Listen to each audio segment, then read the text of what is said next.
Ito na yung mga nagtatanong, mga alam natin na init na matanggal si VP Sara. Mm. Sila ay bahagi ng majority. Hindi ko naman sinasabi na sila ay na ganito na kaagad sila magdedesisyon. Ngunit klaro naman na sila ay bahagi ng majority. At kung makikita mo, majority, galing na sila sa majority. Pero kahit sila mismo, yung mga basic at fundamental questions, yung mga basic facts, yung mga tatanungin mo kung ikaw ay isang normal na tao na tinatanong nila, hindi pa masagot nitong mga witnesses na dinadala ng prosecution. Paano ka magkukonvict sa ganon? Kung walang politika to, sabi ko nga, kung walang politika, objective lahat, acquitted si Vice President Sara Duterte dito. Ano pong masasabi ninyo doon sa performance no ni Presiding Judge Chis Escudero? Kasi sa mga nagdaang araw, nung wala po si Senator Judge Cayetano, natutumbok niya po yung mga tanong na importante at nahuhuli po sa bibig mismo no yung taga-COA. For example, natanong niya na hindi diretso agad sa notice of disallowance, wala notice of suspension. Kanina natanong din na on appeal pa ang OVP sa Mother Commission at yung notice of disallowance ay rekomendasyon lang ng taga-COA ICFAO. Anong masasabi mo doon, attorney? Nagpapasalamat po ako at nagdadasal na sana nga ay patuloy na kahit paano ay magpakita ng objectivity at fairness ang presiding Senator Judge na si Senator Judge Escudero. Sana nga magpatuloy siya ng ganito at pagdating sa pagdesisyon ay manatili pa rin siyang non-bias. Yun lang naman po ang kinakailangan. Nabanggit ko nga kanina, kung ang pag-uusapan lang po talaga, tanggalin ang politika, kung ito ay nangyayari lamang sa loob ng isang regular na korte at mga regular na judges ang humaharap o nasa harap ito ng isang judge, malaki ang posibilidad, malaki ang tsansa na ma-acquit o mapawalang sala si VP Sara base lamang sa prinsipyo ng batas at dun sa mga ebidensya na nakalap ayon sa legal na pamamaraan. Kasi ang hirap talaga tanggalin sa kaisipan na huling-huli sila na talagang iniipit lang nila si Vice President Sara. Yun palang sabihin mo na mali ang opisina mo o nagkasala itong Vice President na to at dapat siya tanggalin at ang tanging basihan mo lamang dahil palagay ko mali siya. Palagay ko hindi niya sinunod tong probisyon na ito.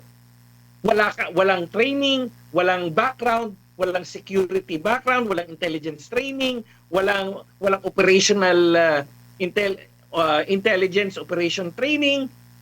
Tapos sasabihin nila hindi successful yung sinasabi niyong pinaggastos sa inyo ng confidential funds. So dapat i-disallow yan. At saka walang attorney, security clearance. Yan yung line of questioning ni Senator Judge Lacson kaso bitin hindi niya tinuloy nakarang araw no? Tingnan mo. Pero yun nga po ito na yung mga nagtatanong, mga alam natin na init na matanggal si VP Sara. Sila ay bahagi ng majority. Hindi ko naman sinasabi na sila ay na ganito na kaagad sila magdedesisyon. Ngunit klaro naman na sila ay bahagi ng majority. At kung makikita mo, galing na sila sa majority. Pero kahit sila mismo, yung mga basic at fundamental questions, yung mga basic facts, yung mga tatanungin mo kung ikaw ay isang normal na tao na tinatanong nila, hindi pa masagot nitong mga witnesses na dinadala ng prosecution. Paano ka magkukonvict sa ganon? Kung walang politika to, sabi ko nga, kung walang politika, objective lahat, acquitted si Vice President Sara Duterte dito. Opo, lalo pat na nakakadalawang article na po tayo pero mabagal po, attorney, yung usad ng hearing This week, hindi gaano... bagal Hindi kasi maalala nyo, ang sinasabi sa atin nung nag-uumpisa yung trial, kinulimbat niya, ninakaw niya, binulsa niya yung confidential funds. Teka, ang problema lang pala, mali yung mga sinumbitin niya. Pero kung titingnan mo, nakalista doon, saan ginamit, saan napunta yung 125 million na yon. Napaliwanag naman pala Nakalista naman pala, enumerated eh. 1, 2, 3, 4. Ito yung pinaggamitan namin. Kaso sinasabi nila, teka, mali ito, disallow dito. Bakit? Tulad dito, para ito ay maging valid, kailangan may naaresto ka. Teka muna, saan galing yun? Saan galing yung standard na yun? Saan ang galing yung na kailangan ganun ng patakaran? Wala. Galing lang dun sa guni-guni at imahinasyon ng isang tao, ng isang auditor na wala man lang intelligence training, walang intelligence clearance, walang security training, walang background sa military, walang background sa law enforcement, hindi man lang dating pulis. Tapos siya ang magsasabi na ito ang successful intelligence operation. Parang sinasabi niya, ang anti-terrorism magiging effective lang pagka mahuli mo kung sino yung nagpasabog ng bomba. Kaya kinakailangan may sumabog mo ng bomba bago mo at mahuli mo yung nagpasabog nito para masabi na successful.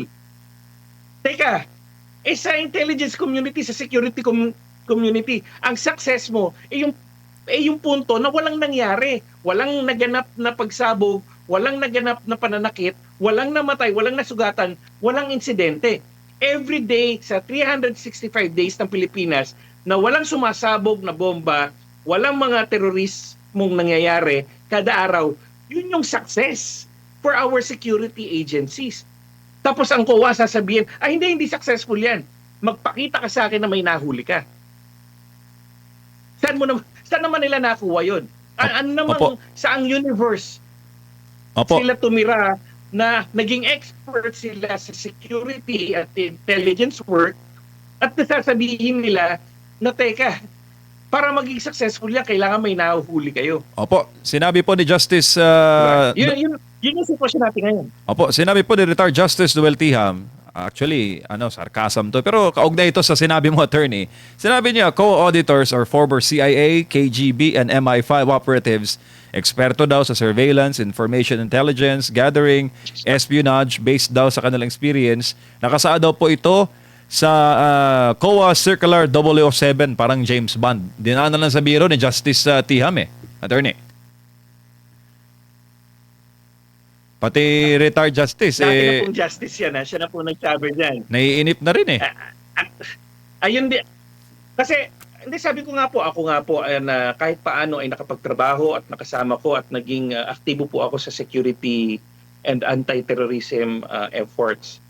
Sabi ko nga po, hindi po sa bilang ng nahuhuli lang yan. Isang parameters lang po yan. Ang pinakabasihan mo ng success mo, security detail or security operation to protect the Vice President. Buhay si Vice President Sara Duterte. Actually, every day na buhay siya at hindi siya na-assassinate, hindi siya napapatay, yun yung accomplishment nun. Na hindi siya binugbog, hindi siya inambush. Success yun. In terms of intelligence and security work. Hindi porket wala kang nahuli, wala kang nakulong, mali na yung paggamit mo nung confidential funds na yon or intelligence funds na yon. Ang confidential funds, ito yung parang security funds for security and surveillance funds ng mga civilian agencies. Kapag law enforcement or armed forces or military institutions, ang tawag dito intelligence funds naman. So, kasi lumabas din kanina sa usapan yun Hindi, ang pinagkaiba lang talaga nila kung saan nakalagay yung pondo. Pag ang pondo ay nakalagay sa civilian agency, pero ang gamit ay para sa surveillance and security purposes, confidential. Pagka nakalagak ito sa military or law enforcement or police units or agencies, intelligence funds po yun. Attorney, dyan din pa rin po na issue kasi pinalulutang nila na itong mga security personnel sa ilalim ng VPSPG na nasa ilalim na ng PSC ay parang double compensation daw kasi pinaglaanan daw ng confidential. Yun yung pinalulutang nila kanina na kumbaga hindi ba parte ng kanilang trabaho yung mga nabanggit na pinaglaanan po ng pondo ng confidential yung daan-daan niyang mga personahe. Ano po ang masasabi niyo po dito? Hindi kasi, sige, titingnan ulit natin ang COA Joint Circular 2015-01. Sinasabi naman dito, bawal gamitin na pangsweldo. Pero nung niliquidate naman, may nakalagay ba doon na sinabi na pangsweldo? Sa operations lahat pinakita. Saan ba ginamit? Kasi yun ang, babalik tayo. Ito yung para mapasimple ang trabaho ng prosecution. Pakita nila, una, may confidential funds. Yung confidential funds, ginamit sa maling paraan at binulsa at ninakaw ni Vice President Sara at hindi niya na-liquidate. Ang problema, makikita na liquidate niya Nilagay ito, tamang ahensya naman yung pinaglagyan. Ang Office of the Vice President ay isang national government agency. Ginamit niya ito base doon sa mga guidelines na nakalagay doon sa Joint Circular 2015-01 na kasama din pati yung 1992 circular. Tapos yung paggamit niya, niliquidate rin naman niya. Nilista nila, nakalista at sinumitin lahat ng mga acknowledgement receipts at mga pwedeng resibo na isumite. At nandun din nakalagay yung narrative ng mga activities na yon. Wala namang nakalagay doon na ginamit nilang pangsweldo sa mga pulis. Nakalagay doon, ginamit for operations. At nakalagay doon kung ano yon. Kasi pinapasabi, parang ang sa kanila, pagka dumaan sa pulis o dumaan sa sundalo o sa pulis, yung pera, compensation na yon. Baka kasi ganun ang ugali nila. Diba? Baka ganun kasi yung, kasi sabihin na natin, kasi for example, sa House of sa House of Representatives at sa Senate, sa kanila, kada opisina ng isang congressman at ng isang senador, meron silang tinatawag na operational fund dyan. Hindi ko alam kung ano yung technical term. Nakalimutan ko na kung anong tawag nila. Pero sa amin dati, ang tawag namin doon, operational expenses or operational funds. Umaabot na halos yan ng 1 milyon kada buwan. At alam mo kung paano nila nililiquidate? Pirma lang ng congressman. Liquidated na. Hindi nila kailangan magsumitin ng resibo. Itong kay VP Sara, nakalista na yung mga activities, nakalagay pa yung mga resibo at yung mga acknowledgement receipts. Opo. So, ano yung impeachable doon? Ano yung betrayal of public trust doon? Ibabalik din natin. Hindi ito usapin ng teknikalidad lang. Tandaan nyo, ito ay impeachment case. Ang impeachment case ay isang sistema kung saan dadalin mo sa impeachment court, isa sa ilalim mo sa impeachment trial, ang isang impeachable official. Isang napakataas na opisyal ng bayan kung saan matindi ang tiwala na ibinigay ng mga taong bayan at ipapakita mo na talagang may matindi siyang pagkakasala para tanggalin yung mandato na binigay sa kanya dahil siya ay isang nagpakita siya ng kasamaan ng loob, kasamaan ng pagkatao at kasamaan ng pag-uugali na umabot sa punto na kinakailangang tanggalin siya sa pwesto.